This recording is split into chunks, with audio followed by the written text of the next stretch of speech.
So what we're gonna be doing this cycle is adding a second half rep at the bottom so we can get a little bit more of a length and bias when it comes to the entirety of the set. And it's gonna look something like this, where as you step, we're gonna do a little pulse half rep and then step through. Pulse half rep and then step through. Step, pulse half rep and then step through. Pulse half rep and step through. So I'm gonna talk through 3 tips for the walking lunge in general, and then I'm gonna demonstrate how we're adding the half rep.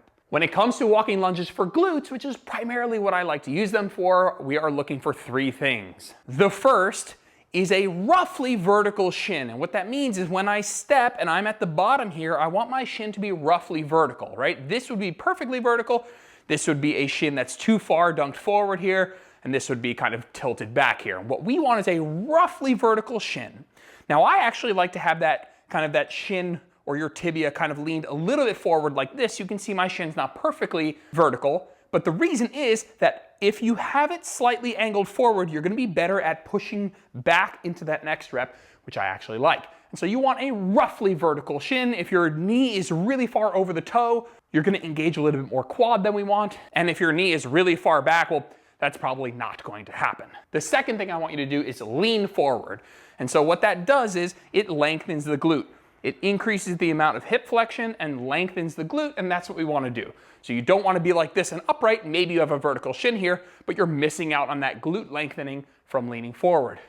And so as you land, you want to keep that weight over that front heel and that chest leaning over that front knee. Okay? And the third thing I want you to do is propel hard into the next step and don't rest between reps. And so that'll look like this: step, lean, and propel into that next rep. Step, lean forward, propel into that next rep. If you did that incorrectly, it would look like this, where you're in here, and then you're standing up tall. And here, and then standing up tall. And that's not the end of the world, but it's also an easy fix to do more continuous movement. So what we're gonna be doing this cycle is adding a second half rep at the bottom so we can get a little bit more of a length and bias when it comes to the entirety of the set. And it's gonna look something like this, where as you step, we're gonna do a little pulse half rep and then step through. Pulse half rep and then step through.